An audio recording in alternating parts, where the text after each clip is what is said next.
네, 앞서 보셨지만 7년 전 음주 뺑소니를 냈던 한류 스타 슈퍼주니어 멤버 강인 또다시 음주 교통사고를 냈는데요. 각종 사고로 시끄러운 연예계 소식을 자세히 짚어보겠습니다. 김성수 문화평론가, 고은희 변호사 나오셨습니다. 안녕하십니까? 안녕하세요. 네, 화면 보면서 좀 얘기를 나눠볼까요?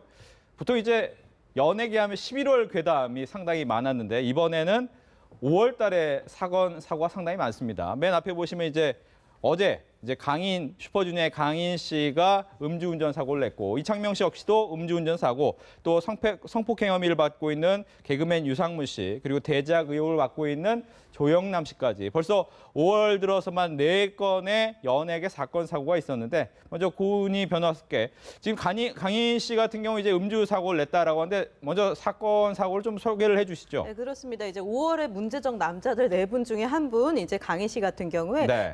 새벽 한 2시경쯤에 본인이 벤츠 차량을 가지고 강남구 모 편의점 앞에 있는 가로등을 들이받은 겁니다. 예. 문제는 이 사건 이후에 11시간 만에 돌아와서 음주 측정을 했다고 알려져 있는데요. 한 0.07% 정도 혈중 알코올 농도가 나왔기 때문에 면허 정지 수준이었다. 사실 강인 씨 같은 경우는 2009년에도 네. 고급 승용차로 한번 택시를 들이받은 적이 있었죠. 그랬는데도 불구하고 또 이런 사건을 벌였다라는 점에서 굉장히 시민들의 공분을 사고 있습니다. 예, 잠깐 이야기를 해줬지만 이미 2009년에 9월에 음주 사고를 말씀해 주신 것처럼 냈습니다. 정차해 있던 택시를 들이받으면서 당시 0.082의 혈중 알코올 농도였는데 이번에 조금은 낮아졌지만 물론 이것도 면허 취소에 해당하는 그 정도에 됐습니다.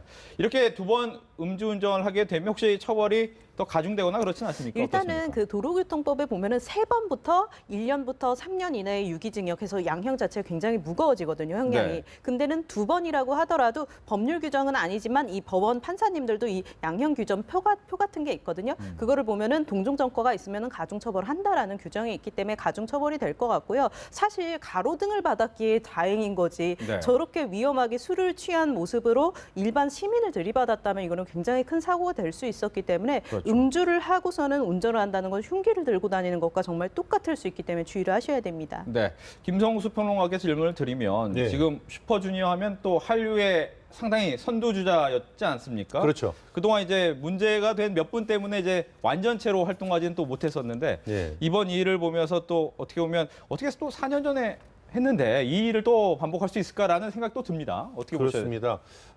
슈퍼주니어 중국 문을 열어젖힌 K-팝의 선두주자였죠. 네. 그래서 지금까지도 슈퍼주니어의 인기는 중국의 어떤 강력한 그런 영향력을 갖다 끼치고 있는 건 사실이라고 보는데 지금 이번 사고를 통해서 강인 씨는 다시 한번 자숙의 시간을 가지겠다고 소속사에서 밝혔습니다. 네. 지금 어떻게 보면 이창명 씨의 케이스에서 조금 학습 효과가 있었던 것 같아요. 오랫동안 더 머무르다가 네. 확실하게 술이 깨고 출두를 해서 야. 이렇게 진실공방을 벌일 수도 있었거든요. 예. 그런데 보니까 기획사 측에서 설득을 해가지고 출두를 하게끔 만들었던 것 같습니다. 그런 것들을 보면 시인할 것들은 빨리 시인하고 그리고 받아야 될 것들은 빨리빨리 받는 것이 오히려 나중에라도 이렇게 활동을 할 수 있는 그런 여지가 남는다라고 하는 것을 소속사에서 설득해 준 것 같아요. 강인 씨는 아직 젊으니까요. 예. 지금 이창명 씨 같은 경우는 계속 진실 공방을 가지만 네. 그 상태에서 기본 자기가 갖고 있는 그 브랜드가 계속 깎아 내려간 상태잖아요. 아마도 이 상태에서 정말 확실하게 운전이라는 결론까지만 나게 되면 네. 이창명 씨는 다시 재기하기가 힘듭니다. 자기가 활동하고 있는 프로그램이 폐지되기까지 했단 말이죠. 근데 강인 씨 같은 경우는 지금 사실을 다 인정을 하고 위드마크 공식으로 가더라도 면허 완전히 취소까지는 가지기 어려운 그런 상황인 것 같아 보여요. 네. 그런 상황이니까 앞으로 잘 자숙하고 자숙하는 과정에서 새로운 모습을 갖다 보인다는 것이 오히려 기획사 입장에서 필요한 그런 조치가 아니었나 이렇게 생각을 합니다. 강인 씨와 이창명 씨 음주운전 스타일을 한마디로 정리를 하자면 이창명 씨 같은 경우는 전형적인 발뺌형이다. 그렇죠. 그다음에 강인 씨 같은 경우는 재발형이다. 이렇게 볼 수가 있습니다. 네, 어떻게 보면 재발형 강인 씨 그리고 이창명 씨 같은 경우에도 똑같은 얘기가 나오는 것이 위드마크 공식이라는 게 나오거든요. 고은희 변호사께서 좀 설명을 해주시죠. 아마 많이 들어보셨을 거예요. 네. 위드마크 공식이라는 거는 보통 이제 술을 마시고 시간이 지나서 사고가 나다 보니까 시간 지나서 측정을 하잖아요. 그러면 그 사이에 술 마신 후로부터 몸이 일정한 이 스피드로 계속 이 혈중 알코올 농도를 분해를 해가거든요. 그렇기 때문에 이 퍼센테이지를 한 0.08에서 0.030 정도 한 시간마다 분해를 하니까 이 당시부터 거슬러 올라가서 체중 같은 거를 고려해서 혈중 알코올 농도를 계산한다. 이런 공식입니다. 네. 김 예. 평론가께 더 질문을 드리면 저는 궁금한 게 예. 어떻게 보면 이제 한번 본인이 강인 씨 같은 경우에는 음주 사고 때문에 한 4년 이상을 자숙할 수밖에 없었지 않습니까? 그렇죠. 근데 이번에 최근에 이제 몇 개 프로그램을 시작을 했는데 예. 다시 또 술을 먹고 운전대를 잡았다라는 부분이 이제 일반 대중들은 좀 이해가 안 되는 부분이 있습니다. 근데 음주 운전으로 네. 그 우리 이제 법에서 그 스트라이크 아웃 제도 같은 걸 갖다 두는 그런 이유가 자꾸 반복이 되거든요. 그러니까 음주라고 하는 것이 습관적으로 이루어지고 또 네. 그 이후에 운전대를 잡는 것도 몸에 배어 있는 습관처럼 이렇게 그 이루어지기 때문에 완벽하게 자기의 태도를 정말 마음을 먹고 고치지 않는 한 그것이 사라지질 않는 거죠. 그런데 그런 자신의 그 아무렇지도 않은 그런 버릇에 비하면 네. 그것으로 나오는 그런 어떤 그 결과가 굉장히 참혹한 결과들이 나올 수 있는 것이죠. 말씀하신 대로 지금 이번 같은 경우에도 가로등이 완전히 넘어질 정도로 갖다 받았단 말이에요. 근데 자기는 잘 모르겠다고 하는 거잖아요. 그걸 모를 수가 있습니까, 사실은. 그러니까 이런 위험한 상태에서 운전대를 잡는다는 것은 다시는 있지 않아야 되기 때문에 그런 측면에서 이제 그 법원에서도 판단을 갖다 현명하게 할 것이라고 생각이 됩니다. 그리고 참고로 이제 그 연예인들이 음주운전을 했다 하면 그냥 그 자리를 갖다 도망가는 경우들이 많잖아요. 네. 이 부분에 대해서도 정말 강력한 조치들이 좀 필요하다고 생각이 들어요. 그러니까 그 제대로 조치를 하지 않고 그 자리를 뜨는 것을 그냥 그야말로 그 사후 조치의 불이행 정도로만 이제 처벌을 하는데 네. 아예 뺑소니로 적용을 하는 것이 바람직하지 않을까 하는 생각이 드는 것이 예. 이번에도 강인 씨는 0.05 나왔는데 사실 위드마크 공식이라고 하는 것이 일반화되어 있는 어떠한 일정한 룰을 적용하는 것이기 때문에 결정적인 어떤 그 상황들이 전제되지 않으면 자칫 잘못하면 또 증거로 채택이 안 될 수도 있단 말이죠. 그렇죠. 이제 그런 상황 때문에 이창명 씨 같은 경우는 지금 논란이 계속 벌어지고 있는 거예요. 네. 그래서 확실하게 사고를 내고 사후 조치를 취하지 않고 예. 바로 자리를 떴다. 그러면 바로 그 뺑소니로 그리고 음주운전의 정황들이 보인다고 한다면 그런 부분들에서 좀 더 강력하게 제재를 갖다 좀 할 수 있는 법들이 좀 나와야 되지 않을까 생각을 해봅니다. 특히나 그 흐림빵 사건 같은 경우에 이제 이 당사자가 거의 한 19일 만에 돌아왔기 때문에 사실상 혈중 알코올 농도를 측정을 할 수가 없잖아요. 그렇죠. 그래서 본인이 음주운전을 했다고 했는데도 무죄가 나왔단 말입니다. 아. 예. 그렇기 때문에 오히려 이 점을 악용해가지고 굉장히 술을 마시고 부딪히면 일단 도망가는 경우가 있는데 대부분 이런 경우에 앞으로도 다들 아시겠지만 돌아와서 이창명 씨 같은 경우는 서울경찰청장에 굉장히 강하게 처벌을 하기 위해서 온갖 증거를 다 확보를 하고 있거든요. 진단서, 뭐 증인 진술, CCTV 이렇게 하고 있기 때문에 이번에 제대로 엄벌이 처해져야만 이런 악습을 끊을 수 있겠다 이렇게 보입니다. 그럼 궁금한 점이 뺑소니가 될 때는 이제 어떨 때만 뺑소니가 되는 겁니까? 일단은 뺑소니라는 말씀을 하셨는데요. 뺑소니라는 거는 기본적으로 사람을 치어야지 그것을 인명사고가 가지고 있을 때. 네. 일반적으로 쓰는 팽손이라는 단어는 그런 단어고요. 특정 가중처벌 법률에 의해서 굉장히 가중처벌이 되고 있고 지금같이 이제 이창명 씨라던가 강인 씨 굉장히 나쁜 범죄를 저지른 거는 맞습니다만 가로등을 들이받고 이렇게 물건 어떻게 보면 이 죄가 없는 전봇대 같은 걸 들이받은 것도 죄기는 합니다만 네. 사람이 들이받은 것보다는 가볍게 처벌을 하고 그거를 도로교통법상 사고 미조치죄라고 부릅니다. 그렇군요.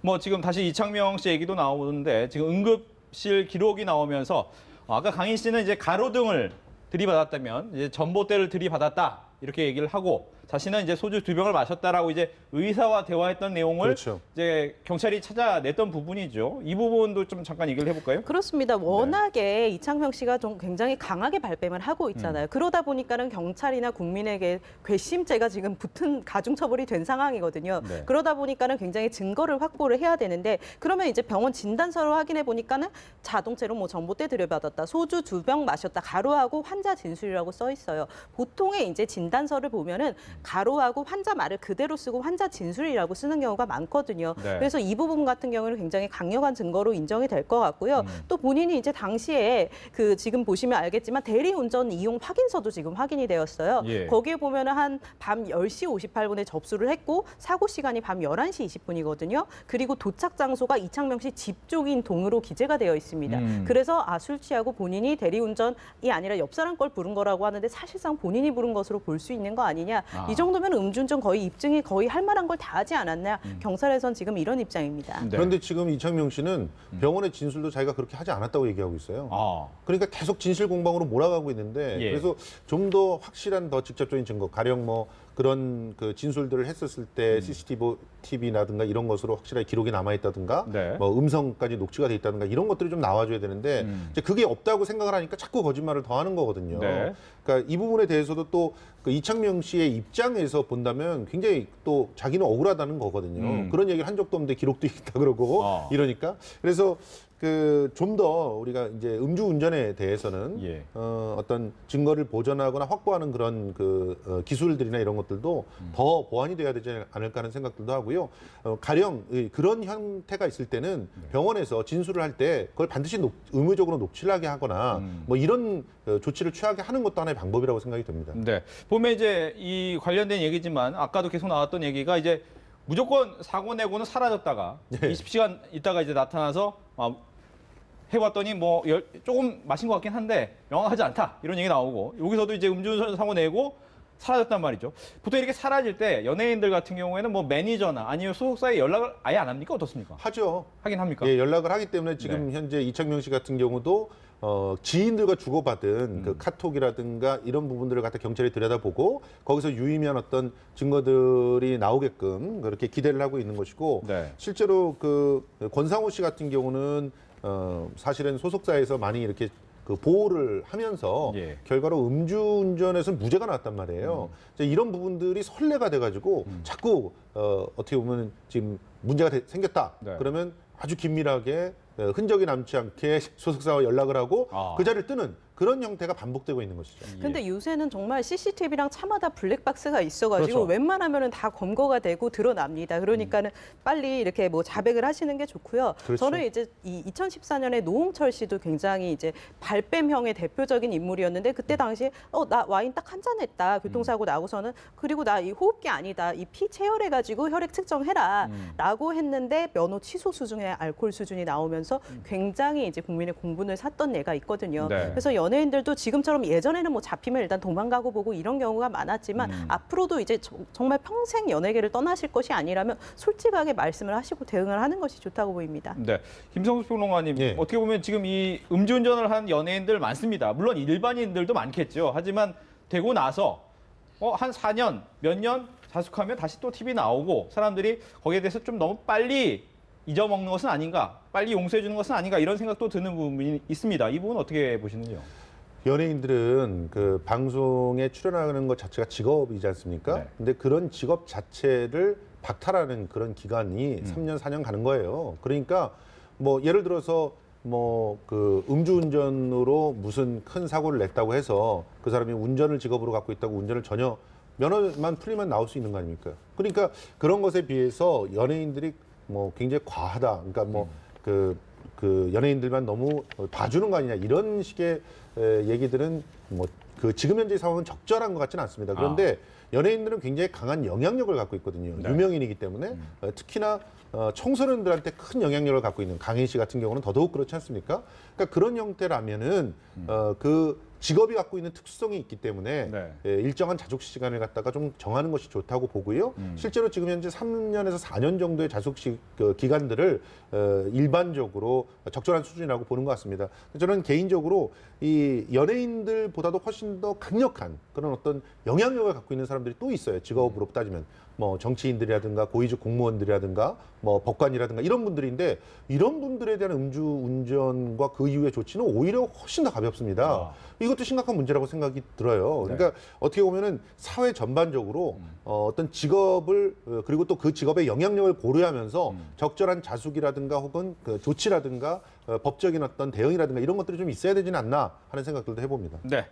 또 한 사람의 논란이 되고 있는 사람이 이제 유상무, 개그맨 유상무 씨입니다. 지금 성폭행 논란이 되고 있는데 내용을 좀 보면 20대 여대생입니다. 뭐 모텔에서 성폭행을 했다라고 신고했다가 이제 고소를 취하고 취하를 번복하는 사건이 지금 벌어지고 있는데 현재 어떻게 진행이 되고 있습니까? 지금 일단은 대부분 일단 고소 취하랑 번복을 하게 되는 이유가 일단 네. 신고를 하면은 당사자나 그쪽 지인으로부터 취하라고 압박이 굉장히 많이 그렇죠. 들어옵니다. 예. 그래서 아마 이렇게 번복을 한 것으로 보이고 20대 여대생 요새는 이제 성범죄 같은 경우에 피해자 쪽에 국선 변호사를 붙여주거든요. 네. 그래서 지금 국선 변호사가 아마 붙은 상태이고 그래서 이제 대응을 강하게 하는 것으로 보이고요. 유상무 씨는 지금 굉장히 뭐 경찰 관계자로는 여성 거부로 이제 뭐 성관계 미수 정도 지금 강간 미수 정도 이제 이루어진 상태이고 이 유상무 씨 입장에서는 뭐 계속 뭐 여자친구였다라고 했는데 또 다른 여자친구가 드러나서 굉장히 곤란한 입장이고요. 네. CCTV에는 이제 다 뭐 강제로 끌고 간 정황은 없다 이런 상태입니다. 이제 결국 유상무 씨 같은 경우는 모든 프로그램에서 하차를 했네요. 그렇습니다. 지금 사실 옹달샘 출신의 3인이 다 굉장히 구설수에 많이 오르는 사람들인데 그렇죠. 상대적으로 그 인기도 그렇고 그만큼의 어떤 그 진행 능력을 갖고 있는 사람들도 없고 하기 때문에 네. 좀 많은 관대한 그런 처분들을 받았던 게 사실이고 처음에 저 문제가 딱 불거졌을 때도 방송사에서는 사건의 추이를 보고 결정하겠다 그랬어요. 예. 그래서 편집이나 이런 것도 안 할 거다라고 얘기를 하는 데도 있었거든요. 그런데 사건이 가면서 그야말로 점입가경이 된 거죠. 지금 우리 고 변호사님께서 잘 그 정리를 해주셨지만 사실 이 여성이 고소 취하를 했다가 다시 번복한 데 핵심적인 그 또 이유 중에 하나는 유상무 측에서 언론 플레이를 하면서 여성을 상대적으로 비하한 그런 모습들이 있었거든요. 네. 그러니까 내 여자친구였는데 술 취해가지고 그 해프닝을 벌였다 이런 식으로 나오니까 네. 3일 전에 만났는데 무슨 여자친구냐 하는 이런 그렇죠. 그 얘기가 나올 수밖에 없는 네. 것이고 그리고 실제로 그런 그 피해들을 당하고 있는 모습을 보면서 이전에 사실상 여자친구였던 분이 나랑 똑같은 피해를 저 사람도 당하고 있구나 생각을 해서 자기가 수치심에도 불구하고 자기 그 메시지를 다 공개하면서 네. 유상무가 뭐 문제적 행동을 했다는 것을 갖다 입증을 해주기도 하는 상황이에요. 이런 상황들을 보면 결과적으로 방송에서는 충분한 기간의 자숙 기간을 가져야 된다고 판단을 했다고 보고요. 그래서 예. 다들 퇴출을 시킨 그런 상태입니다. 네. 뭐 이렇게 문제를 최근에 일으키고 있는 무리 연예인들의 공통점을 우선 저희가 확인을 해봤습니다. 보면 처음엔 무조건 진실을 잘 얘기를 안 하는 그렇죠. 경향이 있습니다. 거짓말을 바로 얘기를 하고 그다음에 거기에 대한 변명을 했는데 문제는 여기서 끝나서 고치면 좋은데 몇 년 있다가 비슷한 걸 또 되풀이하시는 것은 아닌가라는 부분이 있습니다. 이런 연예인들의 공통점이 생길 수밖에 없을까요? 어떨까요? 그렇습니다. 뭐 발뺌형, 재발형, 변명형 뭐 계속 반복이 되고 있는데요. 네. 제가 보기에는 사실 이러한 무리도 그렇고 거짓말 같은 경우는 공소시효가 없습니다. 음. 국민정서법에 계속 반하거든요. 근데 직업이 대중의 사랑을 받는 연예인이기 때문에 잘못을 물론 사람이 안 할 수는 없어요. 할 수밖에 없는 부분도 있겠지만 그러면 빨리 쿨하게 인정을 하시고 사죄를 하시고 네. 뭐 앞으로 태도를 바꾸시는 것이 꼭 필요한 것이 아닌가 싶습니다. 대표적인 예로 지금은 교포입니다만 스티브 유 다들 아실 거예요. 유승준 예. 씨. 뭐 군대 가신다고 거짓말 하시다가 뭐 사건까지는 아닙니다만 그 지금까지도 지금 방송에 못 나오고 있잖아요. 그런 부분이 있습니다. 알겠습니다. 그러면 김성수 평론가께서 한 가지 거짓말에 대해서 잘 대처했던 연예인 한 명만 좀 소개를 해주실 수 있습니까? 글쎄요, 저는 그 이번 사건들을 봤을 때 네. 구차하게 변명하지 않고 솔직하게 자기의 잘못을 갖다 인정하고 사과를 구하는 그런 모습으로서 대표적인 분이 김구라 씨라든가 그리고 예. 또 얼마 전에 문제가 됐던 AOA의 설현이나 지민 이런 연예인들의 태도들을 저는 벤치마킹 해야 된다고 생각을 해요.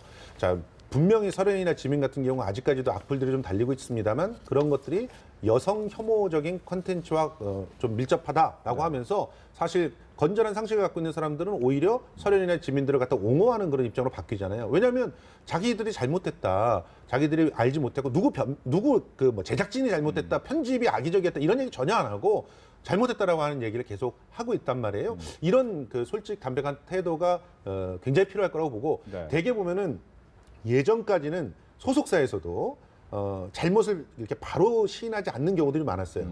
연예인 하나를 만들기 위해서 얼마나 많은 돈을 투자를 합니까? 근데 그렇게 브랜드를 만들어놨는데 이런 흠집 때문에 브랜드의 손상이 되면 엄청난 손해가 있다라는 생각을 먼저 하기 때문에 그런데 오히려 약간의 상처가 났던 것들은 회복이나 치유가 된다는 것들을 경험상 안 거예요. 그런데 여기다가 이 상처가 더 안 나기 위해서 막겠다 보면 더 깊이 골마버리는 그런 상태들을 확인했기 때문에 이제는 문제가 생기면 바로 시인하고 거기에 대한 적절한 그런 사과들을 취하는 그런 일들을 그 모든 회사에서 위기 관리의 어떤 매뉴얼로 제시를 하고 있는 것 같습니다. 네, 고은희 변호사께 마지막 질문 드리겠습니다. 조영남 씨, 방송인 조영남 씨 이제 그림 때문에 얘기가 계속되고 있는데 이제 뭐 1억 줬다, 좀 환불 받고 싶다 이런 사람들도 나오고 있고 현재 이제 몇 점 정도는 정말 팔렸다라는 얘기가 나오고 있는데 앞으로 이제 수사가 어떻게 좀 진행될 것 같습니까? 일단은 이 송모 화가 같은 경우를 보니 200, 300점을 그렸다고 했는데 판매된 걸로 검찰이 확인한 건 아직 15, 16점 정도거든요.